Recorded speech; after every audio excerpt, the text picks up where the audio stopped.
That's no disrespect.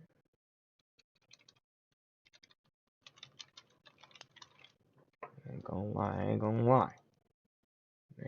He did body that shit though. Bruh. So I'm still in my UK drill shit, bro. I got all UK songs. Oh, I'm almost done. That's crazy. I got the Pablo Skywalker. And then boom, boom, boom, boom, boom. Cool. Yeah, money we gonna probably get on in a little bit too. Fuck it. I know I see your links. I got you. I'm gonna just I'm doing one at a time, like one yours, one theirs. So I don't so I can get some of these niggas shits out the way. Alright, so let's see this one. Hey, what is that? This is like a Illuminati eyes. That's dope. That's dope. Pretty clean. Hey, I don't know how to get that. Must be somebody else's channel. I gotta learn how to make all that shit, bro. I ain't gonna lie. You see my shit's hella plain. My shit's hella plain. I ain't gonna lie to you. My shit. I got the little dog, the little LOL. I drew the LOL because I just wanted to have one. Like, you feel me? Like, just to have a little emote. But yeah, telling you, bro. When I get my money right, I'm gonna just invest. I'm more an investor now. I want to invest. You know what I mean? I know, but I'd rather pay somebody to do it. Telling you, bro. Like, it's not, it's not laziness. It's just I rather invest into someone and then invest into me. If they had anything to make my shit like upgrade my shit, yeah, I pay you to do that because that gives me more time to focus on the content itself. You know what I mean? I hate editing videos, bro. I swear to God, I ain't gonna lie to y'all. That's the one thing I don't like about streaming. When you get off and actually let's not just jump into music. Let's gonna do the intro to this real quick. Let me do the intro to this real quick. Let's just see what this is on, bruh. Like I'm kind of rushing my music and shit. So let's do like 5 minutes of this. Welcome back to another episode of Swamp Story. So it's MS-13. I don't know. I know. I'm pretty sure that's like Sereno's Southern California gang makers. Norteño is a gang in Northern California, but I never seen this. So it's called California's Forgotten Beef.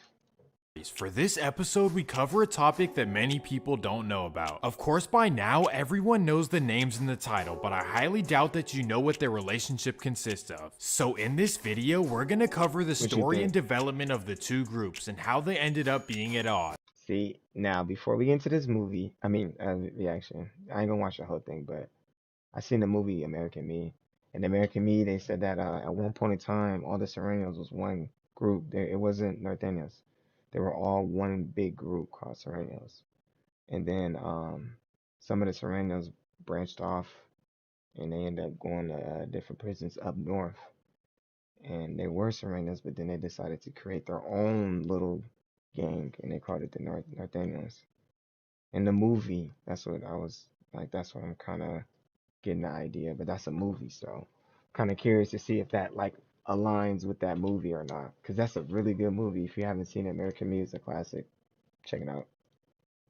This is California history, but before we get into it, make sure to leave a like and subscribe if you're new. You can also follow the Instagram page as well. So let's get into it. In order for this video to make sense, let's head all the way back to the start and talk about some important history. Back in the 1920s, Los Angeles was a city of just 500,000 residents. And that may seem like a lot, but consider that it was spread out over a large mass of land. Well, long story short, a group called Clanton 14 formed around this time. And then in the 1960s, out of rejection from Clanton, a group called 18th Street formed in the same area. So essentially, 18th was a collection of guys who weren't allowed in Clanton because they weren't from LA. So the 1960s and 70s were all about 18th and Clanton 14. We can cover this in a separate episode. And that takes us to 1980. Here is where the story starts. Everything started with a man named Ernesto Ernesto Miranda. Okay, people in the comments are gonna flame me for how I said that, so let me try this. Ernesto Miranda. Congratulations! Anyways, Ernesto. Oh, my mama, if I can't pronounce it, I don't even say it. I just say bruh or him. I don't, because last time I be mispronouncing UK rappers' names and shit. So I feel where he coming from when you can't really like say it like that. This nigga said hella funny though. He said that's the man. I know. The way he said it was hella funny. Ernesto was born and raised in El Salvador during their wild years. Every day shit. was chaos during the 1970s, to the point where he decided that enough was enough. So in 1980, by himself, an 18-year-old Ernesto moved to Los Angeles. He arrived with little to no money, but was able to pick up a job and rent a room in the Pico Union neighborhood. And here is where things get complicated. He began running into issues with local groups such as Clanton 14 and the Rolling 20s, and that's when he realized Los Angeles was nothing like the movies. So after a short time, he didn't feel comfortable rolling alone any longer, so he got together with everyone who had moved from El Salvador. A group of around 10 people collectively got together and started a group called MS-13. They began growing fast throughout Los Angeles due to the large influx of Salvadorians. That's crazy. I did not know that many El Salvadorians is down there like that. I did not know that. For real.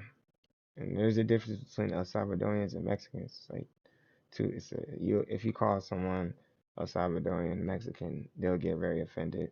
So I did not know that a lot of El Salvadorians flee to to California like that. That's crazy. Started a whole gang and hella shit. And these were not guys that you wanted to mess with. That's because they were trained professionally by US Green Berets. So it's safe to say that these guys were way more prepared than anyone in California. And since the very start, nearly everyone in LA despised MS due to their wild nature. It's mainly because they wanted to truly take over everything around them. Unlike the Hoovers or Black P. Stones who happily just claim and represent the area they're from, MS wanted to take over. You see how the blacks, they just happy that they claim their area. They got their little gang, they doing their thing. They're not trying to take over the whole LA. That's important. Like that's a critical line to underline right there. Because it's one thing to be a gang banger, and I know well, it depends on how you go about it, but if you're gang banging and it's more for protection, it's not really, the message behind that is one of those things where your environment kind of makes who you are. So it's cool. It's interesting to see that Blackstone and the other, whatever other game they just named, wasn't really on a mission where it's like, we need to take over this whole LA, this whole Los Angeles, this whole Southern California gotta be. They just happy that we got our section, y'all got y'all's, we doing our thing, you doing our thing. Don't fuck with us, we won't fuck with y'all. That's cool. That's how it's supposed to be. P. Stones who happily just claim and represent the area they're from, MS wanted to take over everyone else's area. And unfortunately, that tendency is the only reason for this story. Well, over the years, MS developed their tattoos, hand signs, and alliances throughout LA. And during this time, they decided to align with La M, also known as the Mafia. This was a major decision because it placed them as allies with the Southsiders. But because they now share the 13, they had to differentiate themselves. So they usually get MS tatted on their cheeks, forehead, and hands in order to make it known who they belong to. But unlike many other organizations, they aren't centered anywhere. Although they started out in Pico Union, it's not necessarily where they're centered. By the middle of the 1980s, they were spread out throughout LA. But the 1990s is when things got crazy. This is when MS started expanding to Central America. Despite popular belief, this was not some sort of elaborate plan. Instead, it was a consequence of MS members being sent back home. And when they arrived in El Salvador, they brought their LA culture with them. So during the 1990s, MS started spreading like a wildfire throughout the Northern Triangle area. And for those who aren't familiar, this consists of El Salvador, Honduras, and Guatemala. Many will tell you that ever since the expansion, this is where MS is the most active. But we're not here to cover MS's southern expansion. Instead, we cover their expansion up north. So let's get it started. The story starts out in the early 2000s because that's when MS started migrating up north. But just like the 1990s, this was not planned as well. Instead, many families from the Triangle area immigrated to the Bay Area and naturally brought their alliances with them. At first, they didn't think that this could be a problem, but they quickly realized that they were not very well received. On top of this, there were very few people representing MS. Instead, it was filled with people wearing red. And that takes us to the Nortes, or Northsiders, or Northerners, or whatever you want to call them. Norteños, nigga. Nortes. Just say Nortes, because Norteños is annoying. I don't think that's how you. I never heard no one say it like that. So that's how you know you're not from Cali when you say Norteños when it's Nortes. But anyways, let's see how they started. This is some crazy shit. I ain't gonna lie. Either way, these guys are everywhere throughout Northern California, from Merced to Modesto, Antioch, Oakland, and most importantly, San Francisco. The Nortes started out way back in 1968. They're supposed to represent a unified Northern California, but that's not really the case. In fact, there have been all kinds of inner rivalries between them throughout the years, with Hey, I recognize him. Oh, they took 2IS in the video. Ah. Rest in peace. Rest in peace to my boy TYS though. See, shout out to the channel. Y'all put me on him. And the other dude is a rapper too. He from Merced. He said play the whole video. It's interesting. Hell yeah, this shit good, huh? I ain't gonna lie, that's why I fuck with bruh. I have to sub to this shit. But yeah, shout out to TYS. Rest in peace, bruh. California, but that's not really the Rest in case. peace. In fact, there have been all Him. I seen him on Thizzler. He from Merced. He a famous rapper too. kinds of inner rivalries between them throughout the years, with the biggest being in Sacramento. However, when a rival moves to town, they all unite. But the point is that the Nortes are nothing to mess with as well, despite having smaller numbers in general than MS, 18th, and Southsiders. And with that comes a major Napoleon complex. It's kind of similar to the LA versus Bay Area rivalry. And for those of you who don't know, LA does not care about the Bay Area, so the Bay Area feel like they have something to prove. I mean, the only reason why it once was like that is because a lot of people view California as strictly LA. They never like even acknowledged the Bay Area at all. So they kind of gave it an impression like, fuck the Bay. Like a lot of people call it the gay area or whatever. But niggas will not slide up here though. Niggas do all that, but won't slide up here though. My mama, nigga, what? Niggas be woofing. But over time, as time going by, a lot of Northern Cali and Southern California, we kind of start blending now. Like we're more allied, we're more cool. It's not like how it used to be. You know, it used to be bad. Like we just didn't like LA niggas. LA niggas just didn't like us. Like fuck them niggas, bro. It was that bad. It was every time you went down there, was some shit popping off.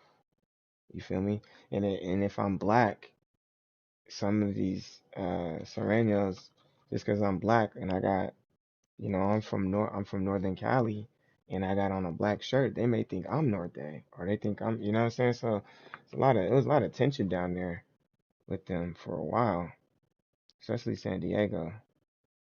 You know what I mean? It's really they really don't like niggas over there, in my opinion. That's just my, because I'm not from over there, so I'm just giving you what it's like from a guy coming from Northern Cali to Southern Cali. You feel me? That color shit is serious down there. On my mama, like that color shit is serious. So it wasn't like we hate LA though. It wasn't like I woke up like nigga fuck LA. It was one of those things where it's like, what's up with the Bay though? You feel me? Like what's up with the Bay? Can we get some? Where's our roses at, nigga? Niggas is taking our lingo, taking our style. Like, what's up? Where's our roses at? Damn, we don't niggas be taking our shit all the time. While LA is 100 times better and everyone knows it, so MS and Southsiders. Hey, fuck you, nigga. Talk about LA better and everybody knows it. Nigga, you got me fucked up, nigga. Don't you ever think you gonna bang that shit, nigga? I don't give a fuck if I am reacting to your video, nigga. I'm from the Bay Area, California, nigga. We up, nigga. You got me fucked up, nigga. LA's better and everyone knows it. Fuck you, nigga. What you talking about? I slap your goofy ass. You said that shit around me. What you own, bruh?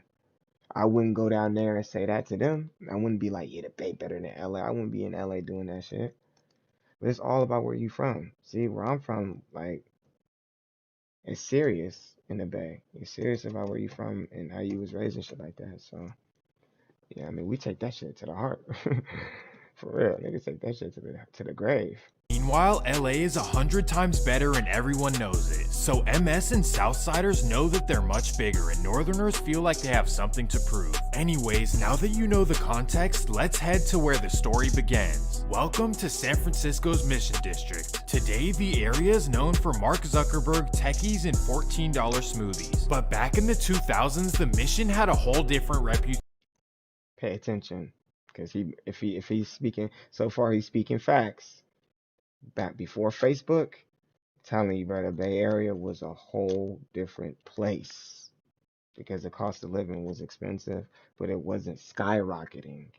When Mark Zuckerberg bought Facebook down in Silicon Valley to East Palo Alto, where I'm from, everything kind of like skyrocketed. The cost of living went up, and then Snapchat came, skyrocketed even more. Then Tesla came to Fremont, skyrocketed even more. Like, see what I'm saying? So more tech companies, Google's out here, Sony's out here. Niggas be sleeping on Northern California, nigga. We the brains of Cali, nigga. Google, Snapchat, Facebook, like, nigga, all the shit that you using is up here.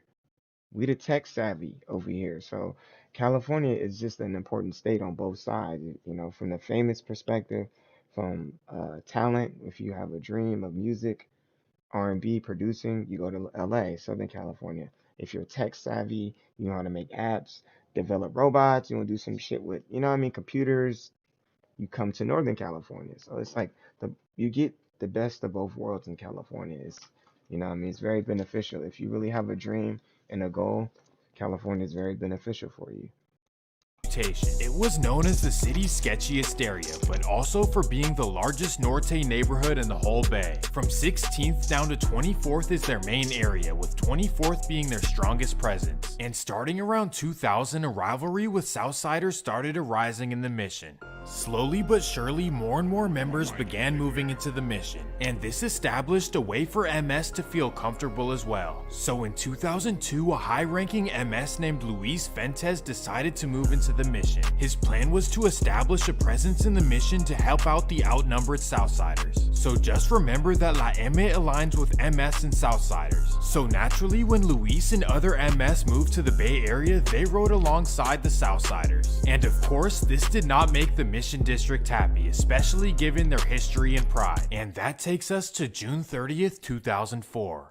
Luis Fuentes decides to walk down 24th Street to get some food with his son. Being that it's dark out, Luis isn't fearful of being noticed on 24, especially because he's new enough to the area, so he assumes that nobody knows his name or knows who he is. However, he makes one big mistake. He walks outside in a pair of blue Converse and with a blue sweatshirt on. 8 p.m. Luis makes his way down to 24th and Hampshire, which is probably the worst street he could possibly be on. And walking by is an 18-year-old named Marcos Reyes Campos, and this guy is a member of the 22nd and Bryant Locos who associate with 24th. Well, You seen that nigga in there? What? What? There's a black dude in there. What? There's another black dude. See that? I'm not politicking, bruh. I'm just saying, like, as you can see, the North is associated with blacks. This is an old school 2002 picture. It's a black guy, a black guy, a black guy, a black guy, a black guy. That looks like a black guy, and then there's Mexicans. So they, as you can see, if you look at as you see this reaction, MS-13 didn't side with black people. The Norteños sided with black people. So this is a natural support system when it comes to blacks and Nortes, as you can see. That's what I'm saying out here. I see a Norte, no problem. They don't, hey, what you bang, homie? Like, they ain't pressing me or nothing like that. It's what's up, what's up. They go about their business. We go about ours. They don't bother them. They don't bother, you know what I'm saying? They don't bother me. I don't bother them. So, and, and this was naturally formed. Now in LA, you know, as you can see, MS-13, Serenos, whatever you call them, they not dealing with no other race like that. The only other race I heard they would deal with would be like the whites, Aryan Brotherhoods, stuff like that. But as far as seeing Serranos deal with blacks, like gang, like having them join their gang, fuck no, nigga. That's why it's dangerous. Cause you see how you see these blacks in here, they're mistaking them for me. You know what I mean? And I'm like, nigga, I don't bang, but they don't want to hear that shit. If you caught slipping, they don't want to hear that shit. And Bryant Locos, who associate with 24. Well, as Luis is passing, Marco questions his colors and tattoos. And before Luis can even respond, bang. Damn. This incident was Questioning. Hey, where you from? Oh, I'm not even bang. Killed them. That's crazy because bruh killed the one of the leaders of the Serranos and he didn't even know. He didn't even know bruh was affiliate and he just took a chance on him. And he was right. Dude was a you feel me, rival gang member. But that's crazy. the very first of its kind in the mission between MS and Northerners, and unfortunately it started a trend. After this, many more MS began moving to San Francisco, and one person stuck out more than any other. Let me introduce you to a young man named Edwin Ramos. Edwin was born and raised in El Salvador, but moved to San Francisco at 13 to live with his grandma. That was the year 2000, and by 2003, Edwin had fully jumped into the life that his grandmother opposed. She happened to live in the Mission, which historically was not a problem for new residents. But for Edwin, he decided to represent MS despite knowing the consequences. Well, by 2003, he had gained a wild reputation for causing chaos. In fact, on October 22, 2004, he started a scuffle with a group of 24th Street Northerners for no reason. Shortly after, he was caught and was later sent to Log Cabin Ranch. This was a small facility for juveniles located in the middle of the woods. It was dedicated to youth who the judges believed were good kids misled by their environment. So it gave them an opportunity to live in nature with others alike. And this is where Edwin lived for the next 2 years, but unfortunately it didn't convince him to change one bit. And that takes us to March 24th, 2006. It's a typical Friday night in the Mission, which means good times, drinks, and a whole lot of partying. And on this night, 25th and Cap is where the local 24th Street Northerners are gathered together having fun. Well, around 9 p.m., Edwin gets news of the gathering and wants to put it to an end. So from his grandma's house, he storms down to 25th. Right there, he sees 21-year-old Rolando Chino Vallardes. Chino happens to be enjoying himself with his friends, and that's enough to make Edwin angry. So that's when he approaches. Bang. That nigga Edwin was that boy. That nigga Edwin was just a natural demon, my nigga. This nigga said he jumped off the porch, saw some Nortes, and started a scuffle with them for no reason. Yeah, he just wanted to, you feel me? I'm trying to make a name for myself. Do you hear how you just smoked this nigga, bro? That's crazy. How do you stop a demon like that? For real, bro.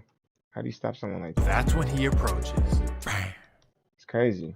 Edwin quickly leaves and heads back to his grandma's. After this, the neighborhood was upset because Chino was a very popular character. Well, after doing this, Edwin knew that his time in the Mission was up. The numbers were simply not in his favor, so he decided to rent an apartment in a nearby city called El Sobrante. This is a secluded suburb of Richmond, pretty much hidden in the hills. But it's hot in Richmond too, though.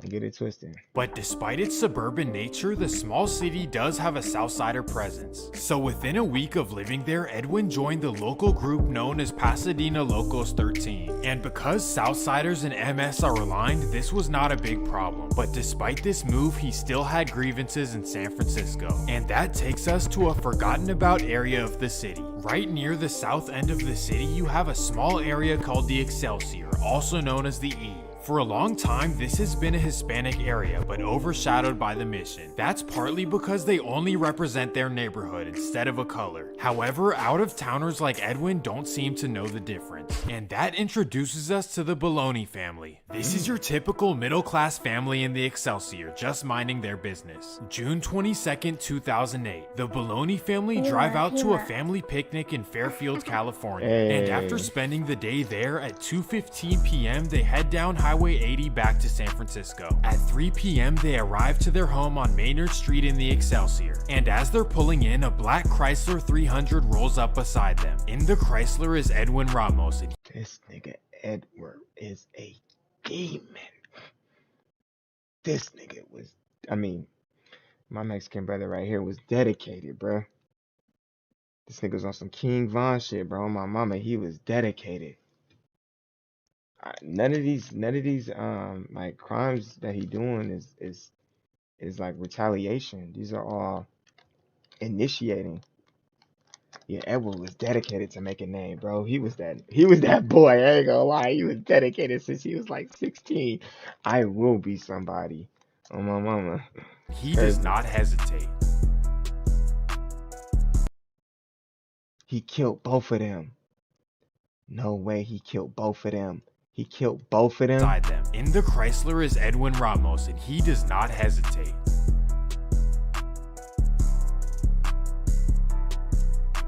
He killed all three of them.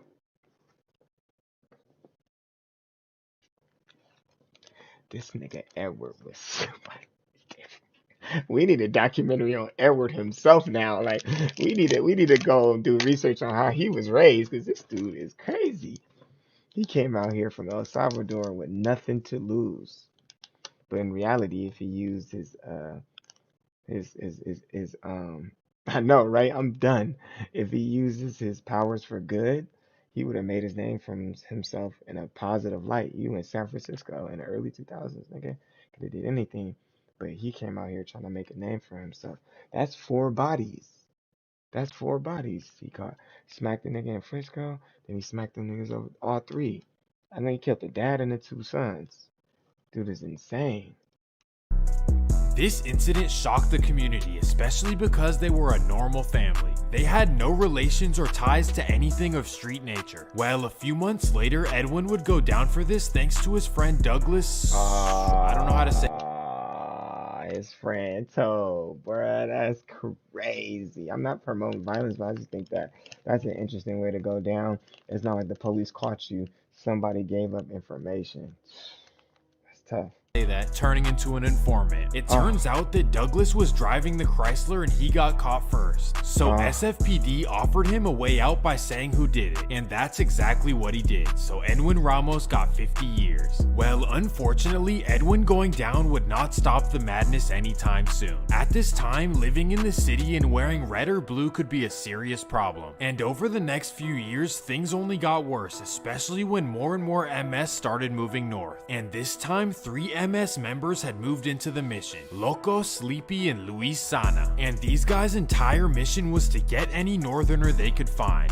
June 21st, 2010. While eating lunch in Bernal Heights, they notice one of the chefs is wearing red. So after eating, they sit in their car all day until the cook gets off. The cook who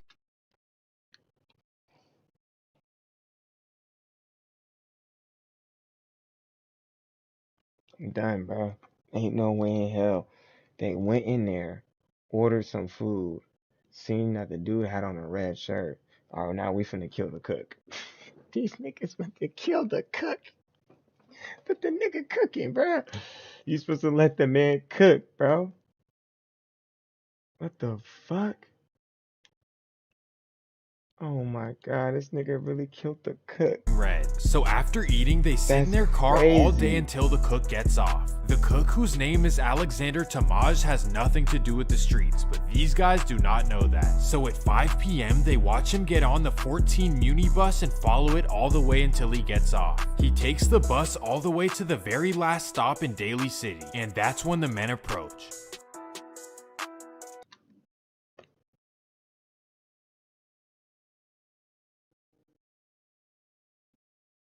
I ain't gonna lie, I'm not finna diss nobody, but low key, MS-13 is doing a lot of senseless killing in this video. Keep it real with you, bruh. They've been if we watch this video, they did a lot of unnecessary killing, and they didn't even kill no Nortes. They killing just, you feel me, random innocent bystanders. Low key, this is an innocent bystander, a nigga that cooked. Y'all didn't even like ask him nothing. You just, a nigga that cooked, you killed them. That's crazy. That's what you call trigger happy. That's crazy, bro. Rest in peace, bro. That's cold. This kind of event became way too common in San Francisco, to the point where a local rapper named Goldtoes decided to call for people to stop putting their family members in red or blue. And on top of this, Mission District rappers put out a song called San Francisco Anthem. This may not seem like a big Banger. Nigga, that's a classic. That's a classic. I ain't gonna lie, that's a classic. Love that song, bro. That's a Bay Area anthem too. We can still play that to this day and it slap. They did their thing on that. That's a banger. deal, but the idea was to reunite the neighborhood and for everyone to take pride in the city. And not too long after this, the Department of Homeland Security took down San Francisco's MS entirely with 30 convictions. And it's safe to say that since then it has severely calmed down. These days the mission is divided into two sections, Army Street and 24th, but I can cover that in a part 2 if you want it. And instead of trying to have areas in the Bay, MS now has hideouts where they move low-key. One of those happened to be in the small town of Mendota, just a few hours south of the Bay Area. But to end the video, we cover one last incident that shocked the whole Bay, and that takes us to Novato, California. This suburb is known as one of the safest in California, where crime is extremely rare. In fact, the entire Marin County very rarely sees anything happen other than soccer moms spilling their Starbucks. It's literally the wealthiest and quietest place you can ever imagine, and that's why this story caught the national news. May 25th, 2016. Earlier in the month, a new student began attending Novato High. His name is Edwin Guerra, and he was born and raised. Oh, you been there? Nah, I ain't been over there. I ain't gonna lie. I don't know nobody over there eating like that. But I would love to slide over there, though. My mama, I would slide over there. In El Salvador. Also at the school are two other students who came over from El Salvador as well. That would be Juan Enriquez and Edwin Guevara, both of which are seniors who are a week away from graduation. But not only would they be graduating academically, but also from JROTC. Well, on the I told y'all my story about the JROTC. They couldn't fuck with me, bro. I'm telling you, I was a freshman. I was that nigga, bro. I just had to cut my hair. If I would have had a haircut as a freshman, I probably never would have left JROTC, and I probably would have went into the Marine Corps. Swear to God, that's how much I love the. I didn't mind getting up early. A nigga can yell in my face. That's nothing, bro, because you really can't see me. You feel what I'm saying? Like all that yelling shit, trying to give me 50. That's nothing. I'll bust down. What, nigga? You ain't gonna touch me though. I'll fuck this sergeant up. You know what I mean? Like, I'll fuck you up, nigga. What you mean? But nah, I have a good sense of training, so like that don't bother me. Waking up early, doing push-ups, make your bed, do all that shit. Come on, let's go run 3 miles. Okay, the fuck it, we gotta run 3 miles. Like I have the mindset to be in that type of setting. I was just scared of getting killed. That's the only thing I really kept me from pursuing is being killed or being forced to go to war. So that's the only like couple reasons why I didn't go in it. The morning of May 25th, the teens get a call from a 650 number. So hey, that's East Palo Alto area code. Hold on, that's South Side San Francisco, and it's East Palo Alto area code. So, cause San Francisco's big, so they have 415 area code, but then they got South San Francisco is 650, and then East Palo Alto is 650. So that's my area code, baby. Up and it's a man named Eden Alfaro. He tells them that there's a student at their school who he needs gone. Alfaro then gives them his address, 2 p.m. The teens follow Edwin to his apartment on Fairway Drive, and that's when they approach him. Bang. This was a Smoke the nigga, bruh. They cold, bruh. And whoever his family was rich, so they was eating, they was tucked, nigga. They was tucked. Bruh made a phone call, said, hey, that little nigga gotta be gone, bruh. One thing about the Mexicans, I ain't gonna lie, bruh, like, just like the Colombians and shit, and the cartels, when the leader tell them to do something, they don't give a fuck, bro. If they get caught, if they die, they go do that. Broad daylight, at night, in the morning, the cop could have been around the corner. They finna do that, like, they followed that nigga home, bro. They finna, that's premeditated murder, so yeah, they should get life for that. approaching. This This was a huge deal in Marin County because the area had never seen something like this in their entire history. It's almost like Calabasas or something where you'd never expect it. Well, not too long after both teams went down, that's when they found out that they were MS and the man who called them was literally the MS NorCal leader. After a long search, they eventually found him hiding out in Maryland. Why it happened, we will never know because they never give up information. And that's gonna do it for this episode of Swamp Stories. We for sure gotta do a part 2 to his shit. This shit was good. Shit was good, bruh. Swamp Stories, I'm fucking with it, bro. You know, that was good, bro. I like it. I like it. That was giving me some good information. You know, I learned a little bit. You know, I low key want to watch more. See what I'm saying? I'll watch another one. I told you. Nice vid. Look, I was watching some before I got on stream because you know, you have a new to you. So when I clicked on it, look, I watched this one, this one. It was a couple. I stopped watching them because I'm like, damn, these are getting too good. I'll watch another. Yeah, I'm saying these are getting too good. Like, let me stop before I don't have a chance to react to one. I want to do another one in LA or Cali.